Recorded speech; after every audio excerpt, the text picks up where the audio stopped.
लिखावट के इस गूगल मीट में आप सबका स्वागत है। आज हमारा मन है सुशील कुमार जी की कविताएं सुनने का। और सुशील कुमार जी एक जाने पहचाने कवि और आलोचक हैं, रांची में रहते हैं और उनकी तमाम कविताएं हमारी नज़रों से गुजरती रही हैं। कोरोना पर आपकी भी कविताएं हैं और वो मैंने देखी। आपने एक अलग नज़रिए से इस कोरोना को देखा है। कल हम लोग इस कोरोना पर बात भी कर रहे थे, कविता, कोरोना और सोशल मीडिया। तो हम तमाम कविताएं आपकी आज सुनेंगे। कार्यक्रम तो ऐसा तय हुआ था कि कौशल किशोर जी आपकी कविताओं पर बोलेंगे। हालांकि कौशल जी पूछ रहे थे कि पहले कविताएं सुन लें उसके बाद बात हो, तो इसके बारे में मैंने कौशल जी से अनुरोध किया कि हम कविताओं की कुंजी पहले सुन लेते हैं, क्योंकि कई बार मैंने भी महसूस किया है कि अगर कोई टिप्पणी, कोई आलेख किसी की कविता पर हम पढ़ लेते हैं और उसके बाद कविताएं पढ़ते हैं तो उसके कई अर्थ जो शायद एक बार के पाठ में नहीं खुलता, वो अर्थ खुलने लगते हैं। अब भरत जी भी आ गए हैं तो थोड़ा हम कार्यक्रम में तब्दीली करते हुए भरत प्रसाद जी को ही शामिल करते हैं। अगर उन्होंने सुशील कुमार जी को फॉलो किया हो, उनकी कविताओं को, तो मैं आज के इस प्रोग्राम में कवि का फिर से स्वागत करता हूं। और जो कौशल किशोर जी के साथ फॉर्मेट तय हुआ था, उसी फॉर्मेट में हम लोग चलेंगे। तो इस कार्यक्रम में सबसे पहले मैं भरत प्रसाद जी को आमंत्रित करूंगा, फिर कौशल किशोर जी आमंत्रित होंगे और उसके बाद सुशील जी अपनी कविताएं पढ़ेंगे और उसके बाद फिर एक छोटी सी टिप्पणी हम कौशल किशोर जी से लेंगे और उसके बाद हम लोग कार्यक्रम के समापन की ओर जाएंगे। तो मैं भरत प्रसाद जी अब इस मंच के अनजान चेहरे नहीं हैं और हम सब लोग जानते हैं कि वो पूर्वोत्तर विश्वविद्यालय शिलांग में प्रोफेसर हैं, हिंदी डिपार्टमेंट में हैं, हिंदी डिपार्टमेंट के हेड हैं वहाँ। तो मैं, और कवि हैं और आलोचक भी हैं। नमस्कार पंकज जी। और सुधीर पाठक भी हैं। तो मैं भरत प्रसाद जी से आग्रह करूंगा। साथियों को नमस्कार। मिथिलेश जी नमस्कार। हाँ, नमस्कार नमस्कार। ये अमर पंकज जी हैं, डॉक्टर अमर पंकज, दिल्ली विश्वविद्यालय में हैं और नमस्कार गजल अमर जी। गजल की दुनिया नमस्कार में धूम मचाए रखते हैं। जी नमस्कार। नमस्कार डॉक्टर अमर पंकज जी। नमस्कार नमस्कार। अभी मैं सुन रहा हूँ, अभी हम लोग मिथिलेश बाबू बहुत कुछ ठीक। बहुत। तो मैं भरत जी को आमंत्रित करता हूं कि वो सुशील कुमार जी की कविताओं पर अपनी टिप्पणी रखें और समय का अपने अंदाज रखना है। तो भरत प्रसाद जी का आप लोग स्वागत करें। हम सुशील कुमार की कविताओं पर उनकी टिप्पणी सुनेंगे। भरत प्रसाद जी। पुनः एक बार लिखावट के लिए मेरी ओर से धन्यवाद और आभार। और प्रिय कवि और आलोचक, लिखावट मंच के निर्देशक और कर्ता धर्ता मिथिलेश जी को भी मेरी ओर से बहुत धन्यवाद और आभार कि लगातार लिखावट के मंच पर अलग अलग भूमिकाओं में प्रस्तुत होने का मौका मिल रहा है। आज इस समय हमारे बीच में वरिष्ठ गजलकार डीएम मिश्र जी, प्रिय कवि कौशल किशोर जी और प्रिय कवि आलोचक सुशील कुमार जी प्रस्तुत हैं। और पंकज जी को मेरी ओर से नमस्कार, उनका भी स्वागत है। दरअसल आज का ये कार्यक्रम एक अर्थ में मेरा बहुत प्रिय कार्यक्रम है कि जिस कवि और आलोचक को हम लंबे समय से पढ़ते और जानते और सुनते रहे हैं, आज उनके बारे में अपनी राय, अपनी दृष्टि, अपनी प्रतिक्रिया देने का अवसर है। जाहिर सी बात है कि आज हम जो कुछ भी कहेंगे यह पहले एक पाठक मन की अभिव्यक्ति होगी और शायद उसी पाठक मन के बीच से हमारा अगर यत् किंचित आलोचक बोल पाएगा, कह पाएगा, तो हम अपने आलोचकीय दृष्टि को भी आपके बीच में रखेंगे। और सुशील कुमार जी बहुत लंबे समय से, कह सकते हैं कि अगर मैं एक अनुमान लगा रहा हूं तो 20 वर्षों से, बल्कि 25 वर्षों से अधिक समय से वो रचनारत हैं, साहित्य की दुनिया में सृजनरत हैं। इधर उनकी सक्रियता आश्चर्यजनक ढंग से विकसित हुई है। मैं कह सकता हूं कि गुणात्मक विकास हुआ है उनके दोनों विधाओं में, आलोचना में भी और कविता में भी। बीच में सुशील कुमार जी सोशल मीडिया से थोड़ा दूर हो गए थे अपनी प्रशासनिक व्यस्तताओं के कारण, लेकिन करीब 5 वर्षों के भीतर उन्होंने जिस तरह की अपनी रचनात्मक सक्रियता दिखाई है, वो केवल यह कहना पर्याप्त नहीं होगा कि वह उम्मीद जगाती है, बल्कि मैं यह कह सकता हूं कि वह एक मजबूत राह बनाने की ओर अग्रसर है। और ये जो मजबूत राह बनती है वो बड़ी साधना से बनती है, बड़े श्रम से बनती है, बड़े समर्पण से बनती है। तो शायद उस दिशा में सुशील कुमार जी लगातार अग्रसर हो रहे हैं और मैं उनके कवि और आलोचक के गुणात्मक विकास के लिए उनको अपनी ओर से भी मैं शुभकामनाएं देता हूं कि इस तेवर को, इस धार को वो कभी कम नहीं पड़ने देंगे, क्योंकि हमारे समय को, हमारे पाठक को, हमारे साहित्य जगत को ऐसे लीक से हट करके चलने वाले आलोचक और कवि की बहुत सख्त जरूरत है। बहुत बहुत शुभ संकेत है अपने आप में। सुशील कुमार हमारे साहित्य जगत में इस समय सक्रिय है। मैंने उनकी कुछ कविताओं का पाठ फेसबुक पर भी किया है, उनका काव्य संग्रह भी मेरे पास है और लगातार उनकी कविताओं के पाठक हम रहे हैं। 2 तरह के पाठक होते हैं। एक पाठक होते हैं जो कि केवल एक सामान्य पाठक के रूप में कविता का पाठ करते हैं, बस केवल रुचि के लिए, जिज्ञासा के लिए, उस कवि और उस कविता के स्तर को समझने और जानने के लिए भी पढ़ते रहते हैं। लेकिन एक आवाज, ये लगातार आवाज आ रही है, कुछ डिस्टर्ब हो रहा है।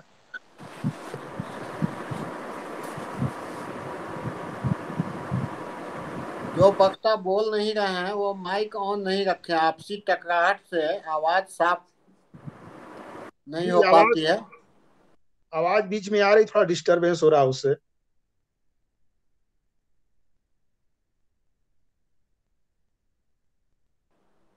हाँ बोलिए बोलिए भगत जी, भगत भाई बोलिए। तो, सुशील कुमार जी की कविताई के बारे में जब मैं बात करना चाहता हूं तो उनके कवि व्यक्तित्व के कई आयाम हमारे भीतर प्रकट होते हैं, कई आयाम प्रकट होते हैं। और चूंकि कल चर्चा हो रही थी कि वे एक जिम्मेदार और प्रतिबद्ध और वैचारिक रूप से समृद्ध आलोचक भी हैं, तो स्वाभाविक है कि जब कोई कवि आलोचना को लेकर के आगे बढ़ता है, या कह सकते हैं कि कोई रचनाकार जब 2-3 विधाओं में संक्रमण करता है, अपनी कलम का विकास करता है 2-3 विधाओं में, तो अपने अन्य विधा से वो अछूता नहीं रह सकता, उसकी प्रतिध्वनि सुनाई पड़ती है। बल्कि यह कह सकता हूं कि जब वो आलोचना कर रहा होता है तो उसका कवि वहां पर सुनाई पड़ता है, और जो कविता लिख रहा होता है तो उसका आलोचक सुनाई पड़ता है। ये मुक्तिबोध के संदर्भ में कह सकते हैं, ये अज्ञेय के संदर्भ में कह सकते हैं, और बाद के अनेक कवियों के संदर्भ में यह बात कही जा सकती है।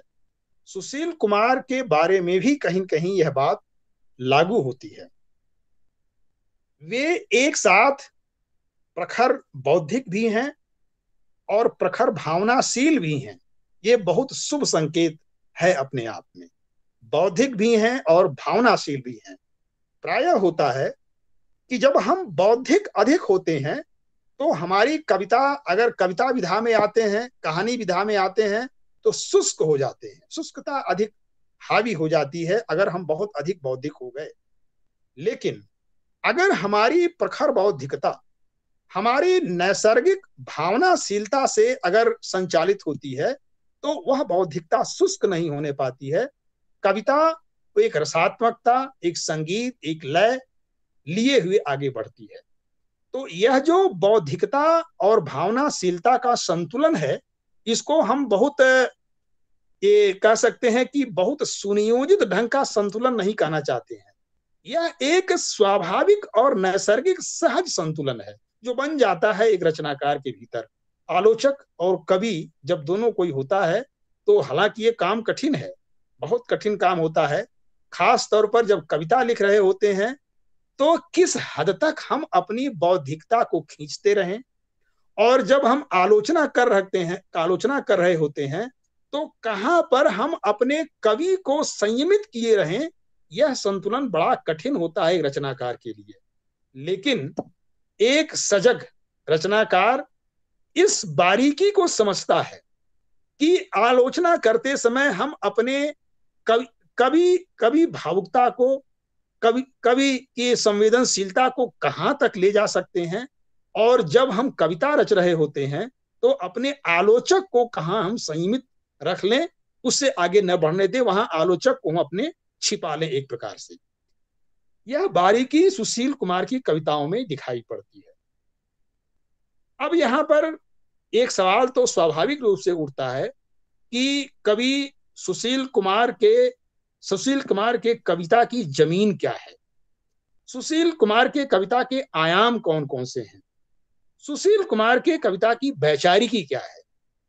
एक बात तो स्वाभाविक रूप से कही जा सकती है कि इस समय समकालीन कविता की जो वैचारिकी है, जिसे हम यथार्थवादी, जिसे हम प्रगतिशील, जिसे हम मानवतावादी या मानववादी विचारधारा कहते हैं, लोक जन पक्षधरता की ओर उन्मुख कविता कहते हैं, वे सारे तत्व सुशील कुमार की कविताओं में भी पाए जाते हैं।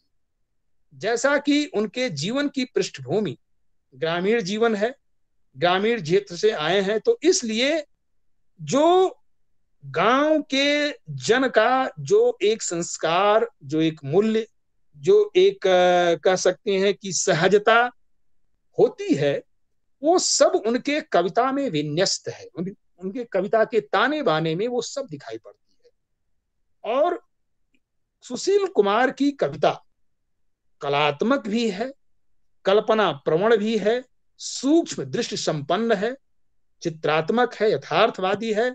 लेकिन इन सभी प्रकार की कविताओं में एक बात जो सबसे उल्लेखनीय है वो है बोधगम्यता।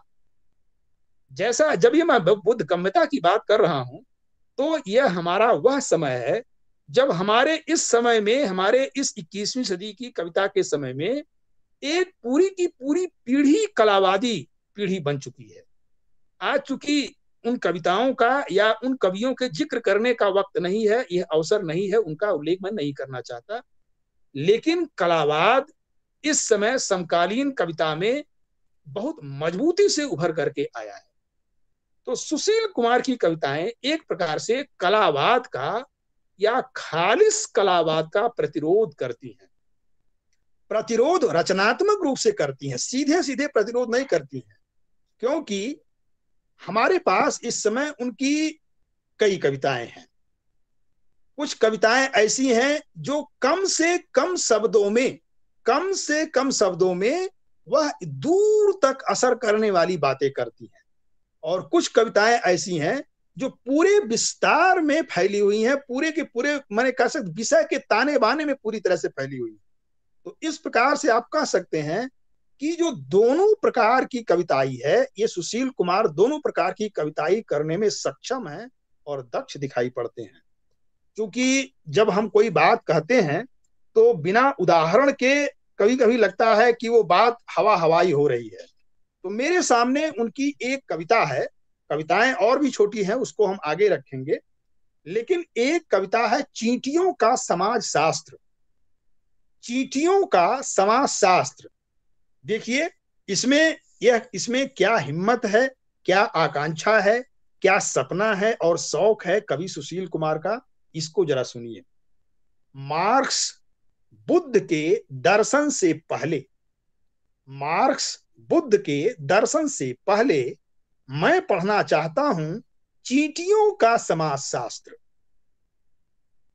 कवि होने से पहले समझना चाहता हूं बेघर सपनों का इतिहास, चिड़ियों की भाषा, पेड़ों का हरापन, धरती की नमी का रहस्य।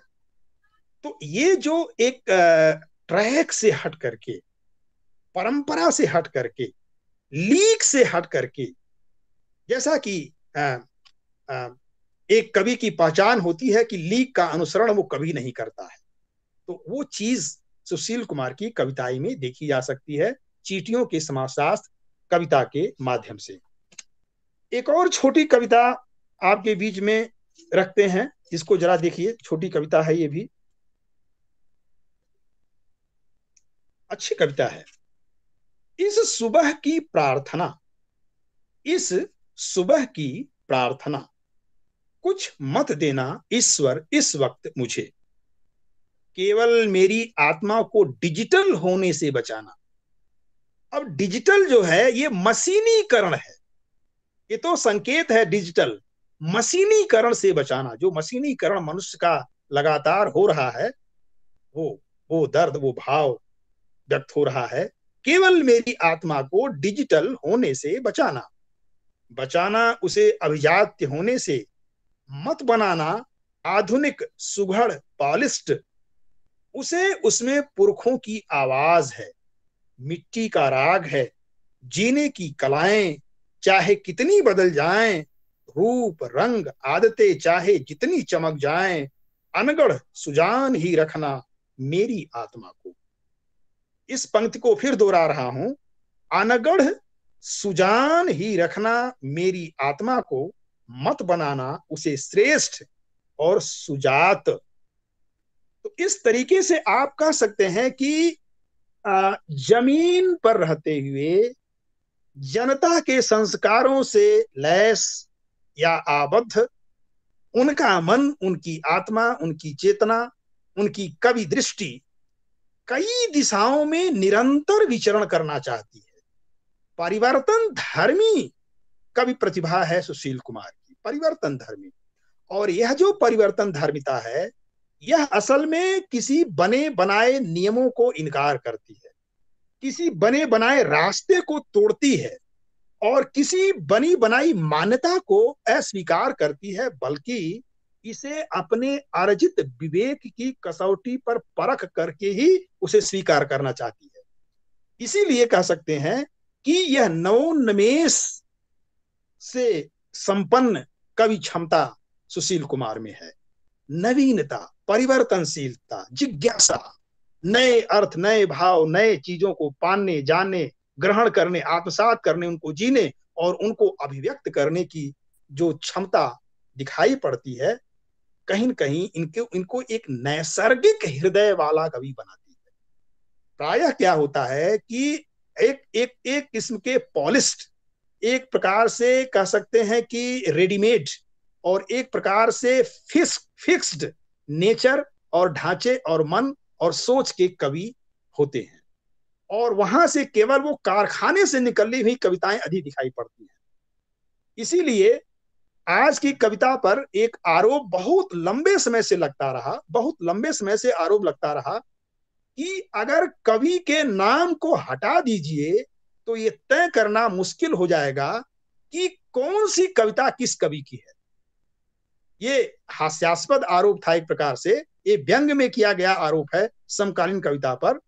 लेकिन समकालीन कविता में कुछ ही ऐसे कवि हैं जिनमें नैसर्गिक भावनाशीलता, जिसमें मौलिक दृष्टि, जिसमें चीजों को परखने की अपनी एक अंतर्दृष्टि इतनी समृद्ध और विकसित है कि आप जब तक आप उसकी कविता का अध्ययन नहीं कर लेंगे, जब तक आप उस कविता की परख नहीं कर लेंगे, तब तक आप यह तय नहीं कर पाएंगे कि वास्तव में यह किसी और कवि की कविता होगी, ये सिर्फ उसी कवि की ही कविता हो सकती है।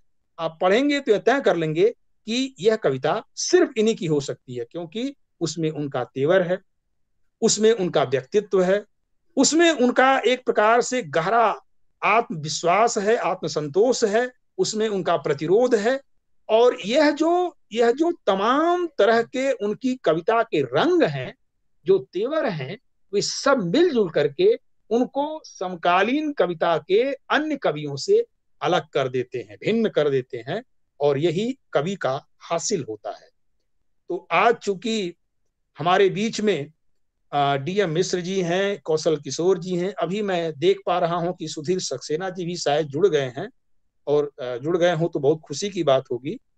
तो अगर मुझे मौका मिलेगा तो आगे पुनः मैं सुशील कुमार की कविताओं पर कुछ और बात करूंगा, कुछ और अपना पक्ष रखेंगे, अपनी दृष्टि रखेंगे, टिप्पणी करेंगे।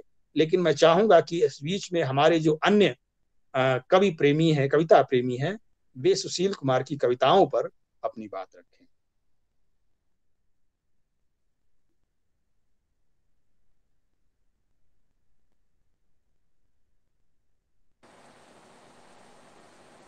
आवाज नहीं आ रही है मिथिलेश जी।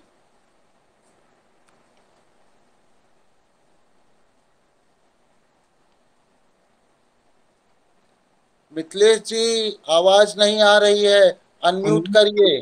अनम्यूट कर लें मिथिलेश जी, अपने आप को अनम्यूट कर लें। हाँ, अब आ रही है। जी जी जी जी। हेलो। हाँ, तो जी अभी भरत प्रसाद जी बोल रहे थे सुशील कुमार जी की कविता पर, और उन्होंने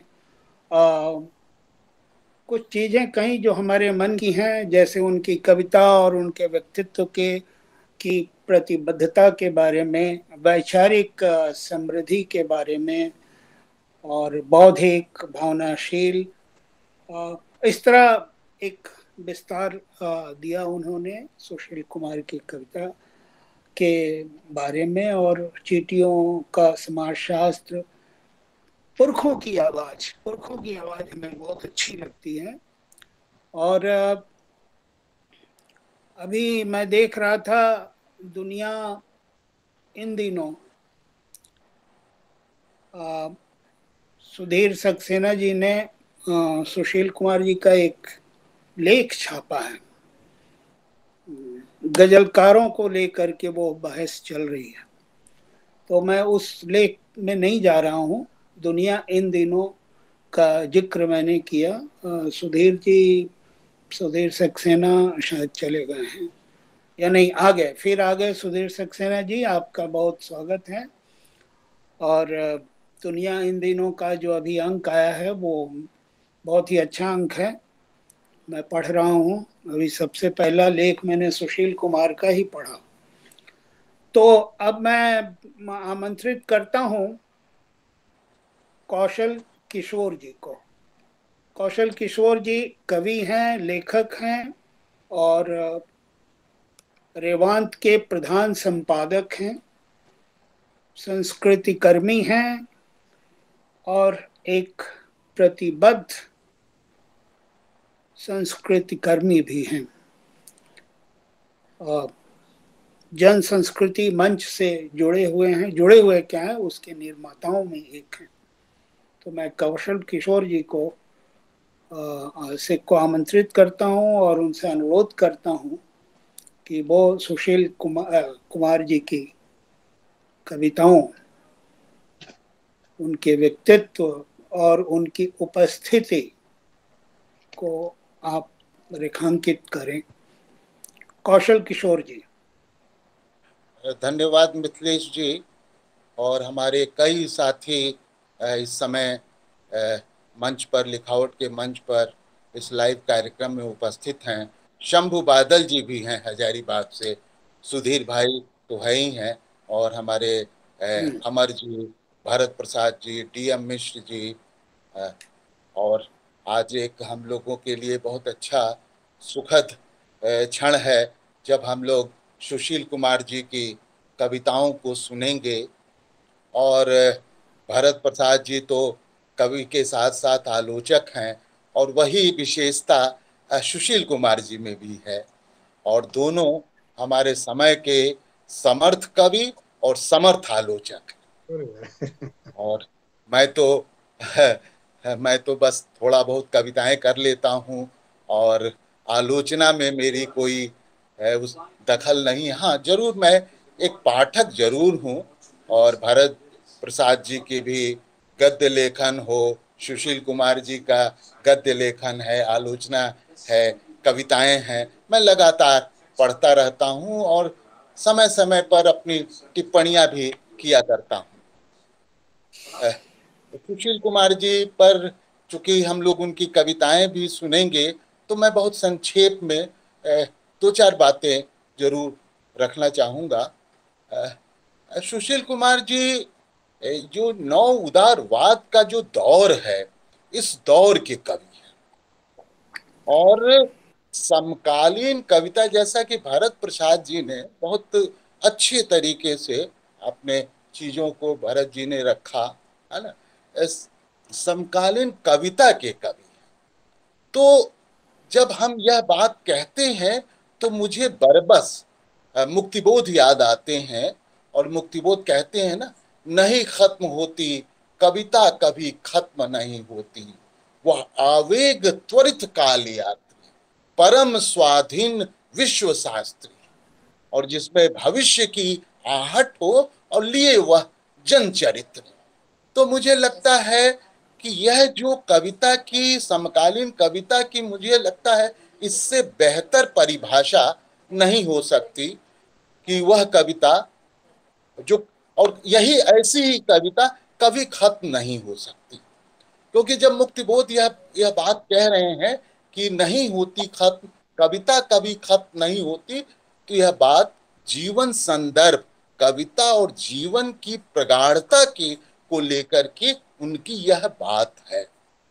और यह बात सुशील कुमार जी की कविताओं में भी हम देख सकते हैं। भरत प्रसाद जी ने बहुत अच्छे तरीके से रखा कि समकाल से, आज के समय से उनका एक गहरा रिश्ता है। उनके यहाँ जो हमारी समकालीनता है, अपने पूरे स्पेस के साथ, उसमें आवेग और त्वरण भी है, उसके साथ वह उपस्थित है। वह विचार के कवि, लेकिन आपके यहाँ विचार स्थूल रूप में नहीं आता, वह हमारे संवेदनाओं के माध्यम से आता है। मतलब उनकी कविताओं में, जैसे अभी चींटी का समाज शास्त्र एक कविता की यहाँ चर्चा पाठ भी किया भरत प्रसाद जी ने भी, उसमें भी आप देख सकते हैं एक वैचारिकी है, लेकिन वह वैचारिकी उन इनर करंट के रूप में, अंतरधारा के रूप में वहां उपस्थित है। मुझे लगता है और मेरी समझ है कि जिन कवियों की कविता में इंद्रिय बोध सक्रिय, माने इंद्रियां सक्रिय होती हैं, वे कवि संवेदनात्मक धरातल पर श्रेष्ठ रचनाएं करते हैं, जिनकी सृजन प्रक्रिया में इंद्रियों की भागीदारी हो। और यह विशेषता, यह खासियत सुशील कुमार जी की कविताओं में दिखती है। और इस बात का उल्लेख डॉक्टर रमाकांत शर्मा ने भी अपनी टिप्पणी करते हुए इनकी कविताओं पर की। एक तो काफी बड़ा, मतलब मुझे लगता है 4 कविता संग्रह है और करीब 20, 25, 30 वर्षों का इनकी काव्य यात्रा है और उसमें आपके 4 संग्रह हैं और लगातार एक सक्रिय रचनाकार, एक सक्रिय कवि, सक्रिय विचारक, सक्रिय आलोचक के रूप में आप हमारे सामने हैं। और इसीलिए जो इतनी कविताओं के बाद भी कविताओं की कलात्मकता बनाए रखना, उसे कविता बनाए रखना, ये सामान्य बात नहीं है और यह बात आपकी कविताओं में दिखती है। और एक चीज आप देखेंगे, आप हैं झारखंड में रहते हैं, पूरा परिवेश, वहां की सामाजिक, राजनीतिक, सांस्कृतिक स्थिति ही नहीं, वहां का पूरी भौगोलिक संस्कृति भी हमारे सामने प्रस्तुत होता है। कविता में प्रतिपक्ष, क्योंकि एक हर जगह, जैसे आपका संग्रह है, इसके शीर्षक से ही समझा जा सकता है, तुम्हारे शब्दों से अलग। वो सीधे सवाल है, तुम्हारे शब्द, वह कहीं ना कहीं एक तुम्हारे शब्द, स्वाभाविक तौर पर वे शब्द जहां पर शब्दों की हत्या की जा रही है, उसके भाव संदर्भ को नष्ट भ्रष्ट किया जा रहा है, वहां उसके बरक्स आप खड़े होते हैं तुम्हारे शब्दों से अलग। एक वैकल्पिक संस्कृति, एक वैकल्पिक भाषा, एक वैकल्पिक मन, हमारे समाज में एक वैकल्पिक व्यवस्था, कहीं ना कहीं तो स्वाभाविक तौर पर यह एक आप प्रतिपक्ष में रहकर ही इस तरह के विचार, आपकी ऐसी वैचारिकी हो सकती है। और सुशील कुमार जी, और जैसे आप देखें दूसरा इनका उसके बाद का संग्रह है जनपद झूठ नहीं बोलता। ये अपने आप में जनपद का सवाल, आप जनपद के कवि, जमीन के, जैसा भरत प्रसाद जी ने कहा, जमीन के कवि हैं, गांव से आपका जुड़ाव है, उन पहाड़ों से आपका जुड़ाव है, उन आदिवासी समाज से आपका जुड़ाव है, वहां के महुए के ऊपर आपकी जो कविता है, तो इस तरह से पहाड़ी लड़की, मतलब वह पूरा का पूरा एक भौगोलिक जीवन, उसका यथार्थ किस तरह से आदिवासी समाज के का शोषण हो रहा है, उसे अपने जमीन से, अपनी संपदा से, जंगलों से विस्थापित किया जा रहा है और उसको, उसके लिए बहुत कुछ किया जा रहा है कि यही विकास है। तो विकास का जो पूरा का पूरा मिथक है जो पेश की, आपकी कविता उस मिथक को तोड़ती है। अब जनपद झूठ नहीं बोलता तो स्वाभाविक है कि इस देश में झूठ की रचना है, पोस्ट ट्रुथ का काल कहा ही जा रहा है। तो यह झूठ क्या है? यह उस व्यवस्था का झूठ है जिसकी बुनियाद लूट और झूठ पर टिकी है। पूंजीवादी व्यवस्था की बुनियाद ही लूट है और अपने लूट को दबाने के लिए, छिपाने के लिए, अपने लूट पर पर्दा डालने के लिए यह व्यवस्था तरह तरह के झूठ गढ़ती है। तो एक तरह से मुझे लगता है कि ये, अब जैसे हाशिए का समाज अपने शीर्षक से ही कवि कि आप किसके साथ खड़े हैं, जनपद के साथ खड़े हैं, अपने समय समाज के साथ आप खड़े हैं, आप हाशिए के वह समाज, वो दलित, आदिवासी, पिछड़े, वंचित, अल्पसंख्यक, स्त्रियां कविताओं में आती हैं। तो यह जो पूरी की पूरी व्यवस्था है, कहीं ना कहीं इस व्यवस्था के विरोध की एक रचना इनकी कविताओं में दिखती है। तो मुझे लगता है कि प्रकृति, पर्यावरण, बहुत सारी ऐसी चीजें हैं, और लेकिन एक जो मर्म को छूने वाली कई कविताएं हैं। कब लौटेंगे शुकुल परदेश, है ना, फूलमणि, पहाड़ी नदी और पेड़ प्रथम नागरिक हैं पृथ्वी पर। जब हम कवि यह बात कहता है कि पेड़ प्रथम नागरिक है पृथ्वी पर, तो समझा जा सकता है उसकी चिंता कहाँ है, उसके चिंतन में चीजें क्या क्या हैं, क्या चीजें रूप ले रही हैं। तो मुझे लगता है कि इस तरह से एक सुशील कुमार जी एक समर्थ, जैसा कि शुरू में मैंने कहा, एक समर्थ आलोचक के साथ एक समर्थ कवि हैं, और एक विचारशीलता इनकी कविता में लगातार बनी हुई है। और इन संग्रहों के बाद भी हाल के दिनों में जो आपने कोरोना को लेकर के और तमाम, क्योंकि आप निरंतर कलात्मक स्तर पर भी आपकी कविताओं में एक विस्तार हुआ है।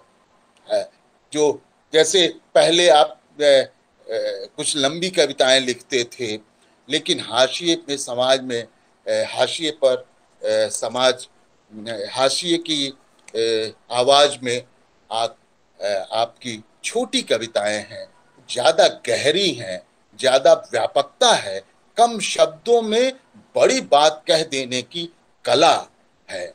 और अभी हमने देखा कि टूटना और रोना, प्रेम, तमाम संदर्भों में आपने कई कविताएं छोटी छोटी लिखी हैं, जिसमें विषय की कई छवियां आपने प्रस्तुत की है। तो मुझे लगता है कि ये कुछ बातें मेरे आपकी कविताएं पढ़ते हुए मेरे दिमाग में आई थी। तो मैं और अब मैं उनकी एक जो उनके भाई के जो जिनके साथ उनका काफी गहरा लगाव था, उस छोटे भाई के गुजर जाने पर अपनी माँ के लिए जो उन्होंने कविता लिखी, उसका मैं पाठ करके अपनी बात समाप्त करूंगा। आंसू। जिन आंखों में कभी आंसू नहीं आते वे पथरा जाती हैं, पत्थर के नकली आंखों में आंसू कहाँ आते हैं, सूरदास के बंद कोटरलीन गहवर में संताप के आंसू छलकते कभी देखा होगा तुमने। जिंदगी का सबसे बड़ा हादसा है असली आंखों का दुख से पथरा जाना, आंसुओं का न निकलना उनसे बल्कि टप टप सीधे हृदय पात्र में गिरना, और एक दिन उसका दुख की गहरी झील बन जाना। तो एक मार्मिकता आपकी कविताओं में लगातार मैंने देखी कि अनेक कविताएं हैं जो मर्म को छूती हैं, वो दिल को स्पर्श करती हैं, और मस्तिष्क पर भी सोचने के लिए भी बहुत कुछ देती हैं। तो सुशील कुमार जी को उनकी कविताओं के लिए और आज कविता पाठ के लिए बहुत बहुत शुभकामनाएं, बधाई। धन्यवाद कौशल जी। तो अभी हमने दो कवि मित्रों को सुशील कुमार की कविता पर बोलते हुए सुना। आप सबसे रेखांकित करने वाली बात है कि दोनों मित्र कवि हैं, और एक तीसरे कवि मित्र की कविताओं पर बोल रहे थे। कई बातें उन्होंने कही। तो अब हम कवि के मुख से कविताएं सुने, और तब हम देखेंगे कि हमारे मित्रों ने जो बातें कही वो कविताओं में किस तरह से कम्युनिकेट होती हैं। तो अब मैं सुशील कुमार जी का एक बार फिर स्वागत करता हूं और आग्रह करता हूं कि अपनी कविताएं पढ़ें, परफॉर्म करें, कहना ज्यादा मुझे बेहतर लगता है। सुशील कुमार जी। धन्यवाद सर। शंभू बादल जी भी शायद हमारे साथ हैं, और सुधीर सक्सेना सर का भी मेरा नमस्कार। मुझे बहुत हार्दिक खुशी है कि कई लोग हैं, अमर पंकज हैं जी, राघवेंद्र कुमार पंकज जी सिंह, हैं, सरिता सिन्हा जी। तो जी जी। मैं बहुत आभारी हूँ आपका। और आपने चितरंजन गोप जी भी हैं, कई लोग हैं, कई एक जी राघवेंद्र जी हैं। जी जी। तो मैं सभी लोगों का बहुत आभारी हूँ। आपने मेरी कविताओं पर चर्चा की। देखिए, समय बदलता नहीं है। समय बदल करके आगे जाता है, वो पीछे नहीं लौटता है। नदियां भी आगे जाती है, सूख जाती है, लेकिन नदियां पीछे नहीं जाती। नदियों का अस्तित्व, समय का अस्तित्व, मनुष्य के का अस्तित्व, ये सब ऊर्ध्वगामी है, ये पश्चगामी नहीं है। तो कविता हो, कहानी हो, कुछ भी हो, हम जो सृजन करते हैं तो हम उस समय में उस इतिहास बोध को, वह जो समय है उसको टाकते हैं। जैसे दर्जी बटन को टाँकता है, हम समय को शब्दों के सुई धागे से टाँकते हैं। मैं आपको अपनी कुछ कविताओं का पाठ कर रहा हूँ, हालांकि 4:48 तो हो गया है, इसलिए फिर भी मैं चाहूँगा कि मैं थोड़े में अपनी कविताओं के बारे में, कविताओं को पढ़ करके मैं आपको बता पाऊँ, ताकि आप खुद समझ सकें कि क्या है, कैसे है। आवाज़ तो मेरी साफ मिल रही होगी भरत भाई? हाँ, बिल्कुल साफ है, बहुत हाँ, तो क्लियर आवाज है। एक कविता है, सबसे पहले काव्य संग्रह से, तुम्हारे शब्दों से अलग से। ये 2009 में लिखी गई थी। 2009 में, 8 में लिखी गई होगी, 9 में पत्रिकाओं में आई होगी। अपनी जमीन से छूटते हुए लोग, ये बागर्थ में छपी थी। अपनी जमीन से छूटते हुए लोग, उनके पक्के इरादों में ढली 100-100 फीट चौड़ी ये सड़कें, उनके पक्के इरादों में ढली 100-100 फीट चौड़ी ये सड़कें, तुम्हारी छातियों पर दौड़ती हुई पहुंच जाती है सीधे खदानों से कल कारखानों तक। बाजारों को नापती हुई उन दहानों तक, बाजारों को नापती हुई उन दहानों तक जहां सागर पर बेड़े खड़े हैं, और देखते ही रह जाते हो तुम विकास की वाट में लीलते अपने गांव घर खेत बहियार सा।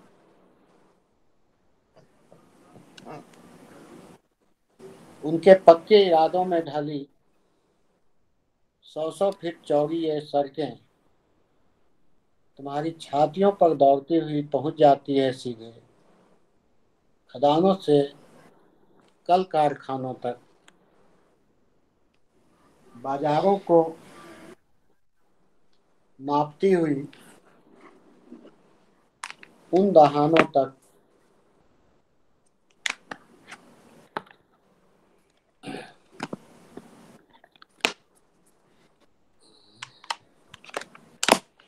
उन दहानों तक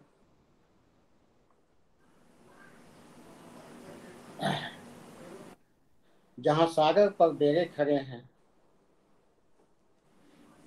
और देखते ही रह जाते हैं विकास की बाढ़ में लीलते अपने गांव घर खेत बहियार सब। बेदखल कर देते हैं तुम्हें तुम्हारी दुनिया से, बेदखल कर देते हैं तुम्हें तुम्हारी दुनिया से थोड़ी सी जमीन और कुछ रुपए बेमुआवजे के बतौर देकर। तुम लौट आते हो, तुम लौट आते हो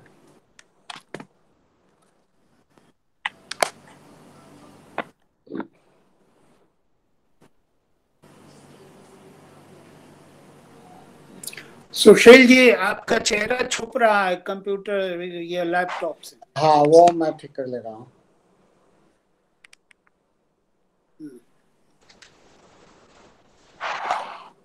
मैं ठीक कर ले रहा हूँ। हाँ, बेदखल कर देते हैं तुम्हें तुम्हारी दुनिया से छोटी सी जमीन और कुछ रुपये मुआवजे के बतौर देकर।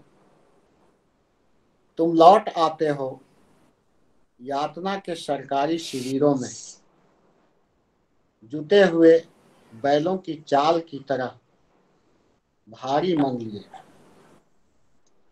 घर द्वार, खेत खलिहान, गांव की हर चीज, यानी विस्थापन का पूरा भूगोल ही टिकता है दिन रात तब तुम्हारी लाचार आंखों में और दिल में हरदम फूंक सी उठती रहती है। इसी कविता का दूसरा पार्ट है। एक शहर अब तुम्हारा इंतजार कर रहा है, देखो। आवाज तो आपको क्लियर मिल रही होगी?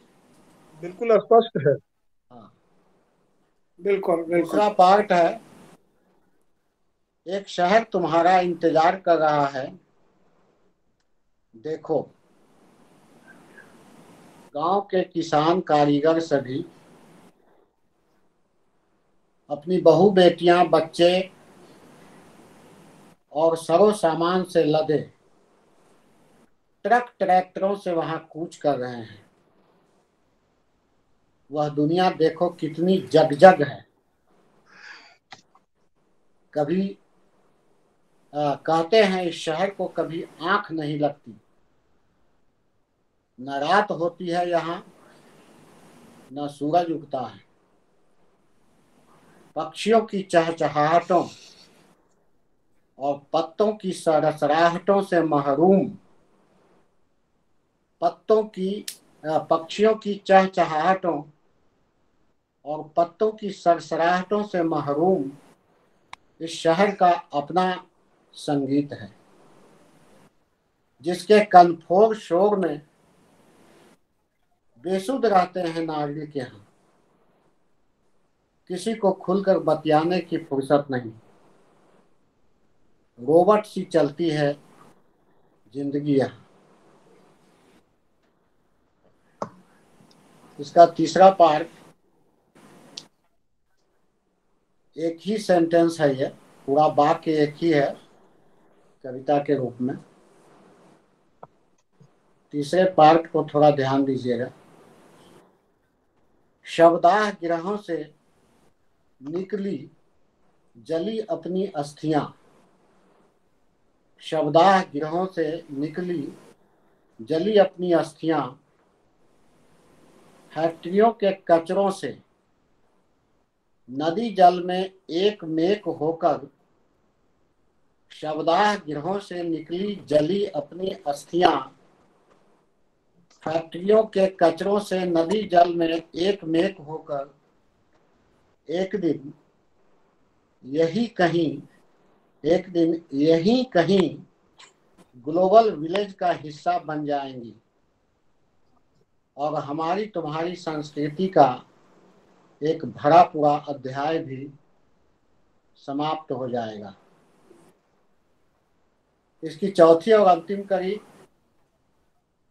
इसको देखिए।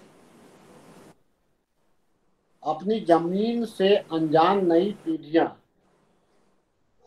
अपनी जमीन से अनजान नई पीढ़ियां मन बहलाने गाहे बगाहे पहुंच जाया करेंगी संग्रहालयों में।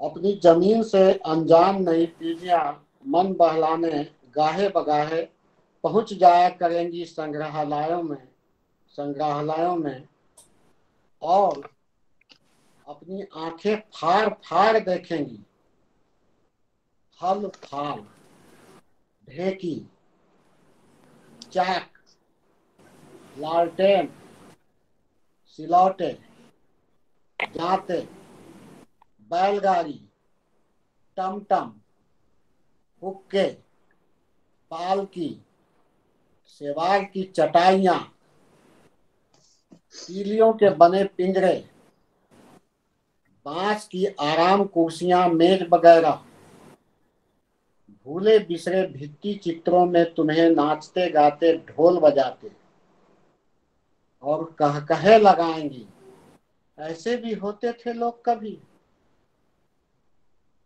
और कहकहे लगाएंगी, ऐसे भी होते थे लोग कभी।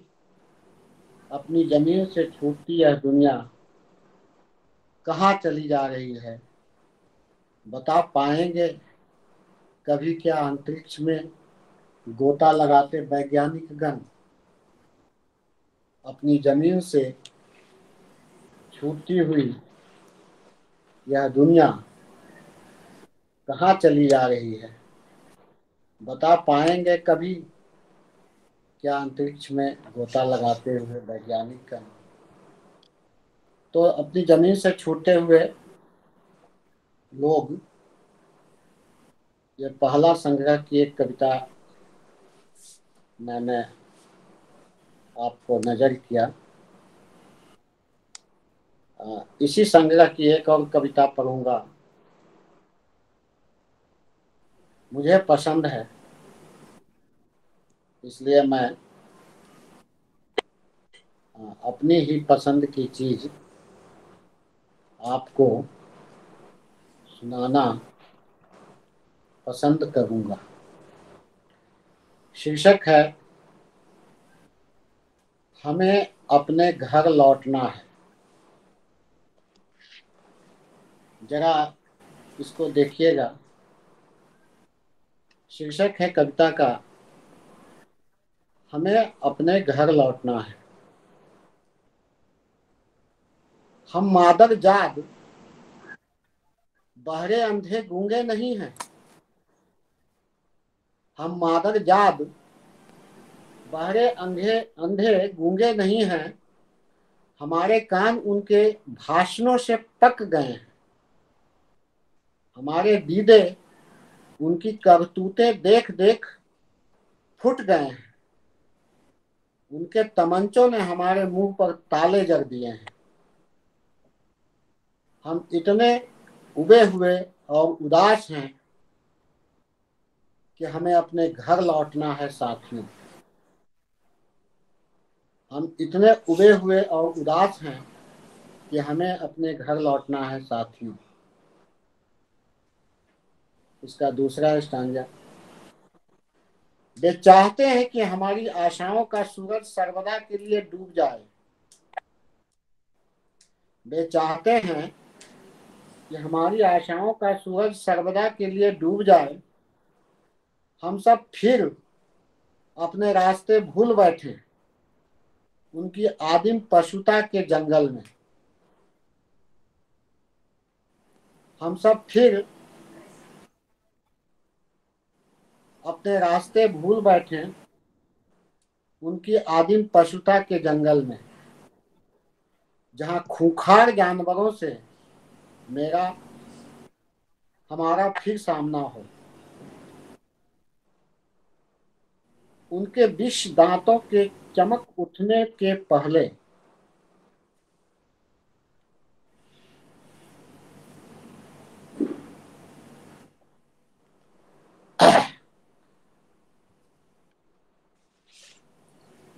उनके विष दांतों के चमक उठने के पहले उनके चोखे पंजों की हरकतों और नीली गुगाहटों से बच बचाकर रात गिरने से पहले उनके चोखे पंजों की हरकतों और नीली गुगाहटों से रात गिरने से पहले ही अपने अपने घर लौट आना चाहते हैं हम सब, लेकिन अपनी मिश्री घुली बातों में वे फंसाए रखना चाहते हैं। उनके शब्द जब जब हमारे कानों में पड़े हैं, हम सम्मोहित विपथगामी पतित हुए हैं। उनके शब्द जब जब हमारे कानों में पड़े हैं, हम सम्मोहित विपथगामी पतित हुए हैं और मतिमंद हो उनके पक्ष में अपने हाथ खड़े किए हैं। पर उनकी जादुई शब्दों की तह में धंसो तो जानो। तब उनके जादुई शब्दों की तह में धंसो तो जानो, आदमखोर जानवरों की हूप सुनाई देगी। इसलिए उनकी बातों के तिलस्म में मत पड़ना मेरे भाई। इसलिए उनकी बातों के तिलस्म में मत पड़ना मेरे भाई। सिर्फ अपने हृदय की सुनना, कैवल्य भाव से अपनी कुटी लौट आना। कोई तुम्हें बुला रहा है, वही तुम्हारा अपना है। बाकी तो धोखा है, सपना है। दुनिया में चाहे जितनी गहरी रात पसरी हो, ध्यान दीजिएगा, दुनिया में चाहे जितनी गहरी रात पसरी हो, हमारे घरों में निरंतर आशा के दीप जलते रहते हैं, सांसों के ढोल बजते रहते हैं। ठीक वहीं लौटना है हमें, अपने शांति निकेतन में। वहां अपने दुखों को फाँक कर हम फकीर हो जाएंगे और अलमस्ती के गीत गाएंगे। वहां से स्वयं में जीवन भरकर, वहां से स्वयं में जीवन भरकर जब उनकी दुनिया में वापस लौटेंगे हम, उस रात के खिलाफ बची हुई लड़ाई की घोषणा करेंगे, जो उसने अपने शब्दों और संगीनों के साये में हमारे लिए रचे हैं, जो उसने अपने शब्दों और संगीनों की साये में हमारे लिए रचे हैं। तो ये दो कविताएं मैंने अपने प्रथम काव्य संग्रह से आपको सुनाया है। ये हमारे हाथ में है। ये 2011 में ये संकलन आई थी। कविता लिखने के 5-7 साल बाद मैंने इनको दिया था। अब ये दूसरे संकलन की एक कविता मैं पढ़ूंगा, जनपद झूठ नहीं बोलता।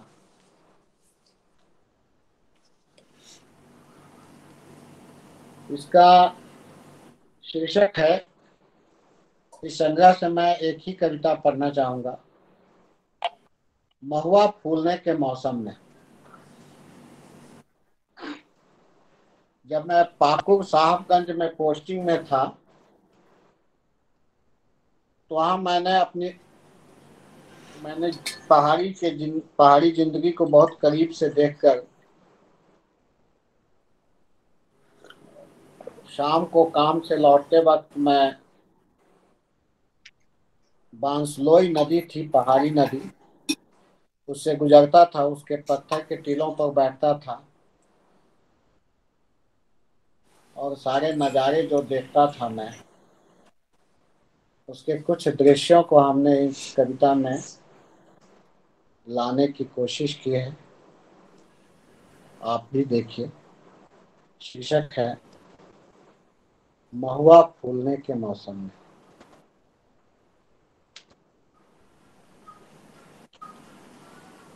यह पेड़ के नंगेपन की ओर लौटने का मौसम है। 1 मिनट मैं अपना कंप्यूटर ठीक कर लूं।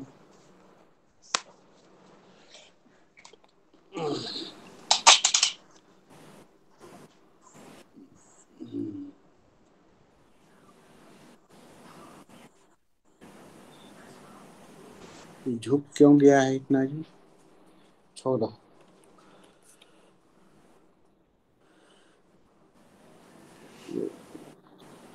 उठाइए इसको।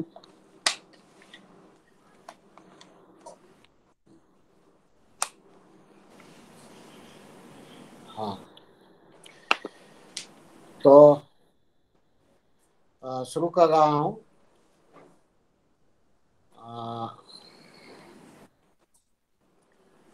महुआ के फूलने के मौसम में यह पेड़ों के नंगेपन की ओर लौटने का मौसम है। अपने पत्ते गिराकर पेड़ कंकाल से खड़े हैं पहाड़ पर। अपने सब पत्ते गिराकर पेड़ कंकाल से खड़े हैं पहाड़ पर। पूरी आत्मीयता से अपने सीने में जंगल वासियों के पिछले मौसम की दुस्सह यादें लिए। अपने सब पत्ते गिराकर पेड़ कंकाल से खड़े हैं पहाड़ पर। पूरी आत्मीयता से अपने सीने में जंगल वासियों के पिछले मौसम की दुस्सह यादें लिए। जंगलात बस्तियों तक पहुंचती वक्र पगडंडियां सूखे पत्तों और टहनियों से पुर गई हैं। यह मार्च का जो अंतिम सप्ताह होता है 15 अप्रैल तक, मतलब 16 मार्च से 15 अप्रैल के बीच का जो पहाड़ी हालत होता है, पतझड़ का यह मौसम होता है। जंगलात बस्तियों तक पहुंचती वक्र पगडंडियां सूखे पत्तों और टहनियों से पुर गई हैं, जिसमें सांझ से ही आग की लड़ियां दौड़ रही हैं। सर्पिल सर्पिल सर्पेंटाइन, सांप के आकार का, जिसमें सांझ से ही आग की लड़ियां दौड़ रही हैं। सर्पिल दमक रही है पहाड़ की देह रात भर आग की लपटों से। पहाड़ के लोगों ने जंगली रास्तों में अगलगी की है। पहाड़ और जंगल फिर से नए जीवन में लौट आने की प्रतीक्षा में है। पहाड़ियाँ झाड़ झंखार भरे रास्ते, पहाड़ियाँ झाड़ झांखर भरे रास्ते और जमीन साफ कर रहे हैं। पहाड़ी जंगलों में यह महुआ के फूलने का मौसम है। पहाड़ी जंगलों में यह महुआ के फूलने का मौसम है। प्रवास से लौटी कोकिलें बेतरह कूक रही हैं और फागुन में ऊँघते जंगलों को जगा रही हैं। टपकेंगे फिर सफेद दुधिया महुआ के फूल दिन रात। पहाड़ी स्त्रियां पहाड़ी बच्चे बिनते रहेंगे पहाड़ के अंगूर भरी सांझ तक टोकनी में। टपकेंगे फिर सफेद दुधिया महुआ के फूल दिन रात। पहाड़ी स्त्रियां पहाड़ी बच्चे बिनते रहेंगे पहाड़ के अंगूर भरी सांझ तक टोकनी में। धूप में सूखता रहेगा महुआ दिन मान। धूप में सूखता रहेगा महुआ दिन मान, किशमिश की तरह लाल होने तक। गमक महुआ की फैलती रहेगी, जंगल वासियों के तन मन से श्वास प्रश्वास तक, जंगल से गांव तक उठती पुरवाइयों के झोंकों में। गूंजते रहेंगे महुआ के मादक गीत, गूंजते रहेंगे महुआ के मादक गीत, बांसुरी की लय मांदर की थाप पर, घरों टोलों बहियारों में। बसंत के आखिरी तक यह होता रहेगा, बसंत के आखिरी तक यह होता रहेगा कि नए पत्ते पहाड़ को फिर ढक लेंगे तेजी से। फल महुआ के कठुआने लगेंगे, जंगल के सौदागर मोल भाव करने महुआ के आ धमकेंगे बीहर बस्तियों तक, और औने पौने दाम में पटाकर भर भर बोरियां महुआ बैलगाड़ियों ट्रैक्टरों में लाद कूच कर जाएंगे शहरों को। थोड़े बहुत जो महुआ बच पाएंगे पहाड़ियों की गिद्ध दृष्टि से, थोड़े बहुत महुआ जो बच पाएंगे व्यापारियों की गिद्ध दृष्टि से, पहाड़ियों के घरों में तार खजूर के गुड़ में फेंट कर, तार खजूर के गुड़ में फेंट कर भूखमरी में पहाड़न चुलाएंगी हंडिया दारू, और दिन दोपहरी जेठ की धूप में तसला भर मद लिए भूखी प्यासी बैठी रहेगी हाट बाट में, ग्राहकों की प्रतीक्षा में सांझ तक। नशे में उघराया उसका मर्द पड़ा रहेगा जंगल में कहीं, अपने जानवरों की बगाली करता हुआ।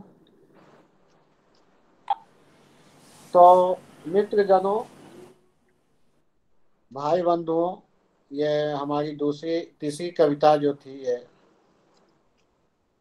महुआ फूलने के मौसम में,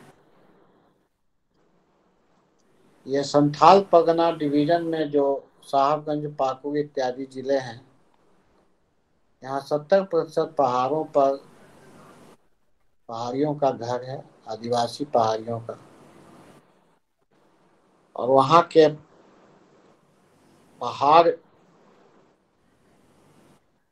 उस पर महुआ के पेड़ बहुत होते हैं, उनके आर्थिक जीवन का स्रोत होता है। तो यह कविता उसी सामाजिक ताने बाने में रची गई है। भरत प्रसाद जी, आप आवाज सुन रहे हैं मेरी? एकदम एकदम आपकी आवाज सुन उपस्थित है। नहीं, बिल्कुल आपकी आवाज साफ आ रही है। आप पढ़िए, बहुत अच्छा। नहीं, महुआ फूलने का मौसम तो बहुत कहीं से कोई संवेदित आवाज करने नहीं आ वाली रही है, कविता तो है मुझे आपकी, लगा कि बहुत अच्छी। बिल्कुल उपस्थित मैंने है। टिप्पणी भी की है। हाँ जी। तो ये दूसरा संग्रह था। अब तीसरा जो संग्रह है हमारा, हाशिए की आवाज, इसकी कुछ छोटी छोटी कविताएं, तो एक आध कविताएं जो हमने सेलेक्ट करके रखी थी उनको तो भरत भाई ने पढ़ दिया, तो मैं दूसरी वाली पढ़ता हूँ। ऐसा करता हूँ कि मैं आपको एक पहले गरम कविता सुना देता हूँ, तब नरम कविता सुनाना ठीक रहेगा। एक कविता है, इसी संग्रह की कविता सुना रहा हूँ, अधिनायक।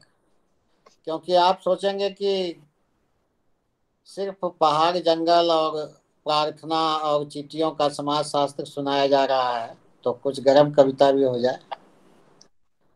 तो नहीं, बहुत अधिनायक अच्छी है इसका। कविता है ना आपकी अधिनायक। अधिनायक कविता मुझे अधिना बहुत पसंद है। हाँ हाँ, अधिनायक मुझे भी पसंद है, मेरी कविता भी कुछ कुछ मुझे ज्यादा पसंद है। तो अधिनायक के बारे में पाठ कर रहा हूँ।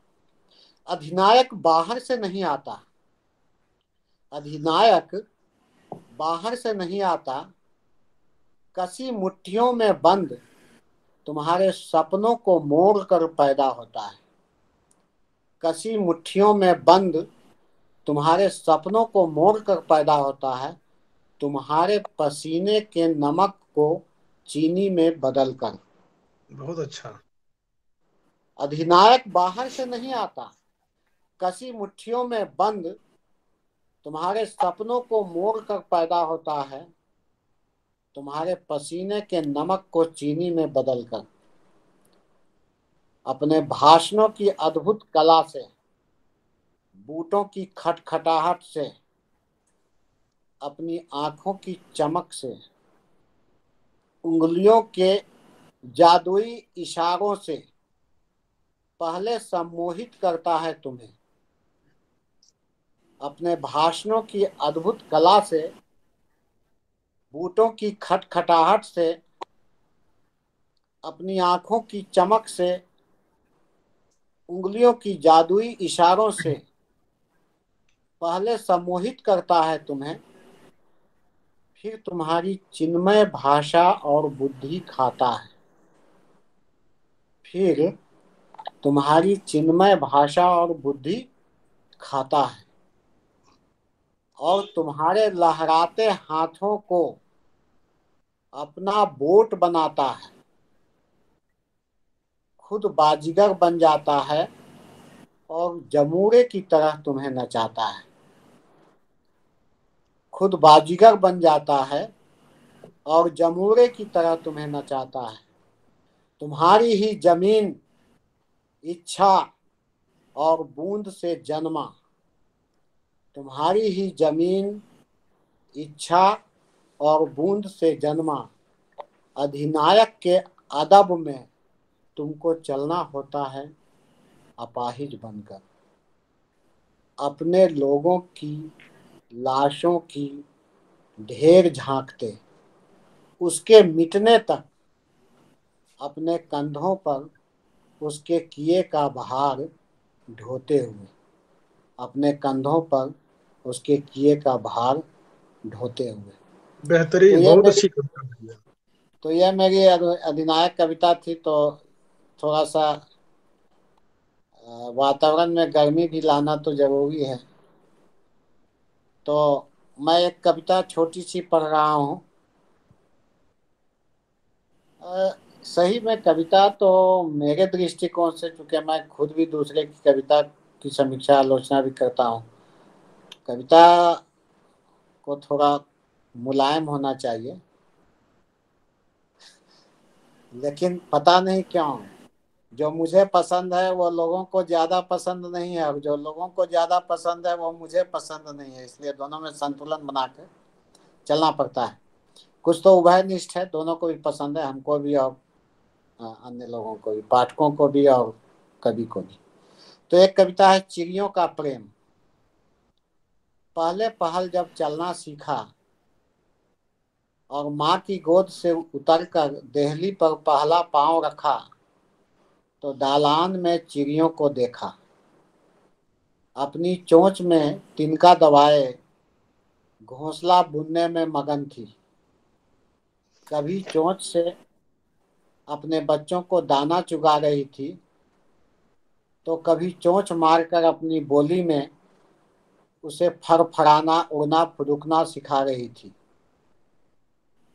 सचमुच इतने कुसमय में भी नहीं बदला चिड़ियों का प्रेम। सचमुच इतने कुसमय में भी नहीं बदला चिड़ियों का प्रेम। तो ये था चिड़ियों का प्रेम। मैं जब बहुत छोटा था तो हमारे घर पर उत्तर प्रदेश के कुछ वो साधु फकीर लोग, गोरखपंथी लोग, जो भरथरी का गीत सुनाने के लिए घर पर आते थे, वो कंबल और वो सब कपड़ा लत्ता जो पुराना होता है उसको मांगते थे, और कुछ खाना पीना। तो भरथरी वाले लोग जो है, भरथरी पंथ के लोग, वो हमारे घर में भी आते थे, तो जब वो माँ उसको बैठा करके भरथरी का गीत सुनती थी तो हम डबडबा जाते थे, और हमारी बहन जो है वो अकेले कमरे में जाकर के रोने लगती थी। तो हमने एक कविता लिखी है, दिदिया और सूरदास। वो एक अंधा संत था, सूरदास थे वो।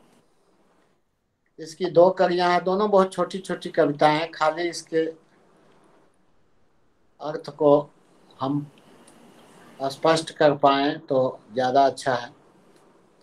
दिदिया और सूरदास। मत टोकना मेरी दिदिया को। पहला जो स्टांजा है वो दिदिया के बारे में। मत टोकना मेरी दिदिया को, जब खिड़की के बाहर जाड़े की खिली धूप में दूर देश से लौटी चिड़िया को दाना चुगाने में मगन हो उसारे में। मत टोकना मेरी दिदिया को, जब खिड़की के बाहर जाड़े की खिली धूप में दूर देश से लौटी चिड़िया को दाने चुगाने में मगन हो उसारे में। ये एक था। अब इसकी दो कड़ी दूसरी। शीर्षक है सूरदास और दिदिया, इसलिए दिदिया और सूरदास। तो दिदिया हो गया, सूरदास। एक सूरदास आता था, एक तारा बजाता था, भरथरी के गीत गाता था, दीवार से ओट होकर दिदिया रोती थी। एक सूरदास आता था, एक तारा बजाता था, भरथरी के गीत गाता था, दीवार से ओट होकर दिदिया रोती थी। फिर अचरा से आंसू पोंछती थी, 2 मुट्ठी चावल डालती थी उसके झोले में। अब आगे देखिए। न दिदिया है आज न सूरदास। न दिदिया है आज न सूरदास। रात सन्नाटे में आज भी अंदर एक तारा सुनता हूं। न दिदिया है आज न सूरदास। रात सन्नाटे में आज भी वह एक तारा सुनता हूं। दिदिया की सिसकियों और भरथरी बिरहा बैराग के बीच सिहरते हुए स्वप्न से जगता हूं। तो ये एक कविता थी। एक अब मैं कुछ इधर की सुनाइए। हाँ, एक आध मैं इधर की सुना कर फिर समाप्त करूंगा। एक कविता मैं आपको सुना रहा हूं। यह अभी छपी नहीं है, लिखी गई है। कविता का नाम है सतयुग। धरती पर सतयुग आ चुका है। धरती पर सतयुग आ चुका है। बहुत खूब, बहुत सुंदर। हाँ, क्या बात। प्रियजन, परिजन, मित्रगण, परिवारजन स्वर्गवासी हो रहे हैं। धरती पर सतयुग आ चुका है। प्रियजन, परिजन, मित्रगण, परिवारजन स्वर्गवासी हो रहे हैं। सड़कों पर, अस्पतालों में, घरों में, एम्बुलेंसों में। जनता और पुलिस शमशान घाट पर उनके स्वर्ग गमन का टोकन लिए घंटों घंटों खड़े हैं। उनकी अंतिम विदाई की प्रतीक्षा में जल्लादों के साये में। जनता और पुलिस शमशान घाट पर उनके स्वर्ग गमन का टोकन लिए घंटों घंटों खड़े हैं, उनकी अंतिम विदाई की प्रतीक्षा में जल्लादों के साये में। सच कितने निष्ठुर हो गए प्रियजन, बिन कहे बिन ज्ञान सार बताए समूह में समाधियां ले रहे। पूरी धरती लगती है चिर निद्रा में सो जाएगी। सच कितने निष्ठुर स्वार्थी हो गए प्रियजन, बिन कहे बिन ज्ञान सार बताए समूह में समाधियां ले रहे। पूरी धरती लगती है चिर निद्रा में सो जाएगी। मैं अकेला होता जा रहा हूं, मैं अकेला होता जा रहा हूं। रोज उनके महाप्रयाण की सूचना मिल रही है, अखबारों में, फेसबुक पर, समाचार चैनलों में। रामराज में जीने को अभिशप्त हूं मैं, रामराज में जीने को अभिशप्त हूं मैं। अपने ही घर में बंद, मास्क लगाए तो कभी हाथ धोते, कभी सामाजिक दूरी बनाते। मन मन भर भारी मन में कल दिवंगत हुए इष्ट जनों की दुर्निवार दुख स्मृतियां लिए। रामराज में जीने को अभिशप्त हूं मैं, अपने ही घर में बंद, मास्क लगाए तो कभी हाथ धोते, कभी सामाजिक दूरी बनाते। मन मन भर भारी मन में कल दिवंगत हुए इष्ट जनों की दुर्निवार दुख स्मृतियां लिए।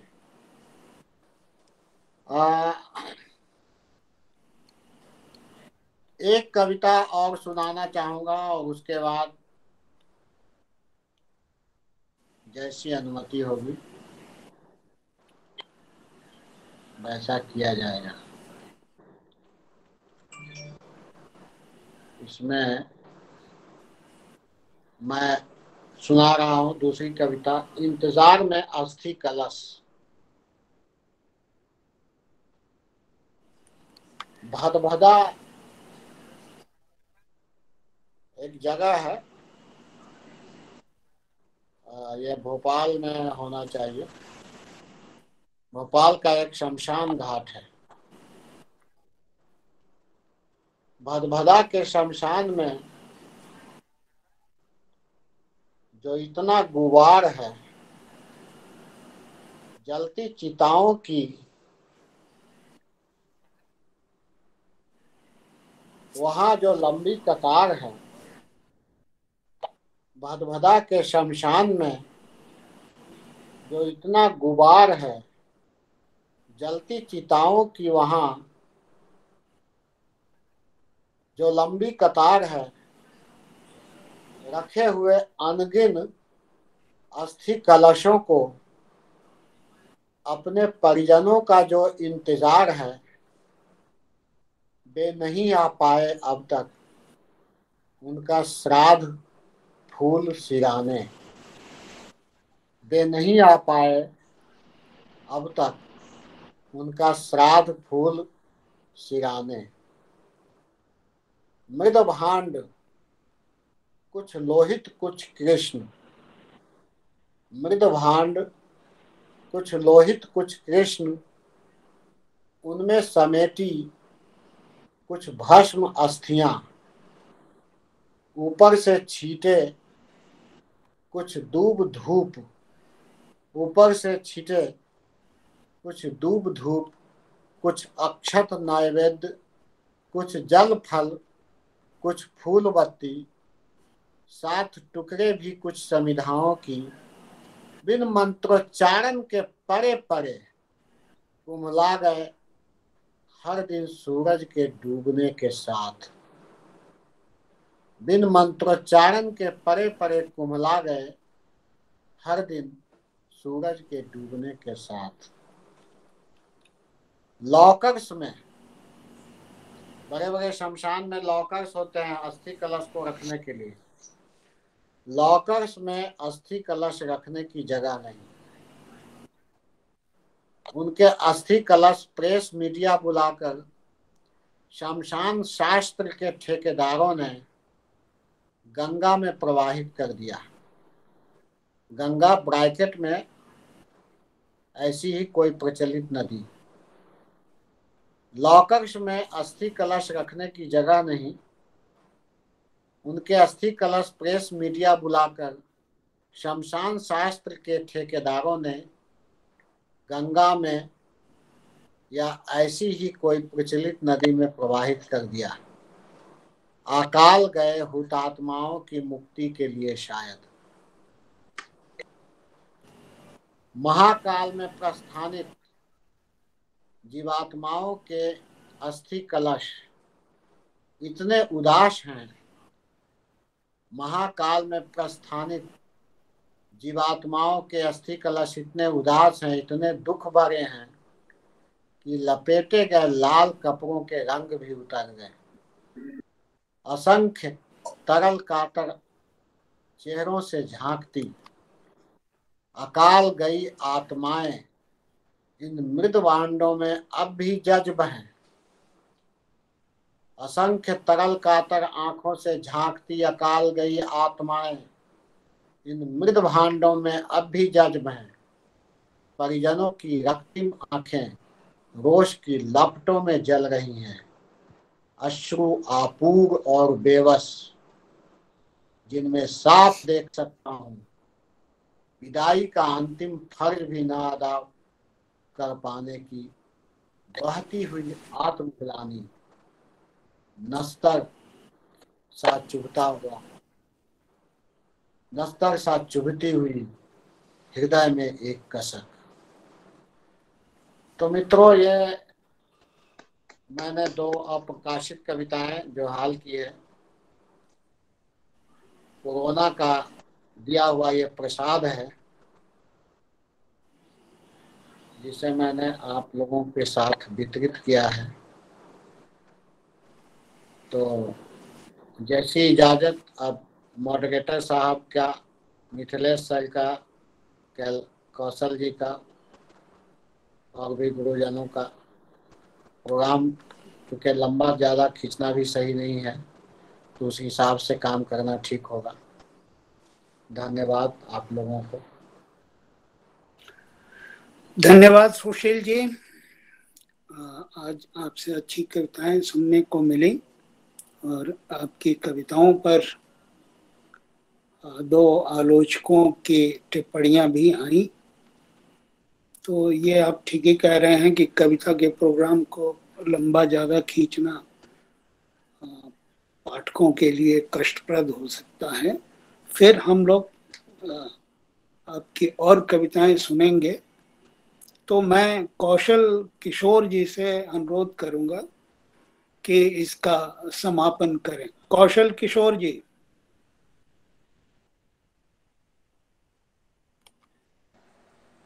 कौशल जी। हाँ जी जी, मैं आ गया जी, आप आज समापन करें। सुशील कुमार जी से उनके तीनों संग्रह से उनकी कुछ चुनिंदा कविताएं और इधर के हाल के दिनों में सतयुग और इंतजार में अस्थि कलश 2 कविताएं हम लोगों ने और इधर की भी सुनी। और जब मैं सतयुग कविता इनकी सुन रहा था तो मेरे दिमाग में वो सारी चीजें, सतयुग, रामराज, अच्छे दिन, सबका स्मरण हो रहा था। हाँ, लेकिन हालत क्या है वो हम सब लोगों के सामने है।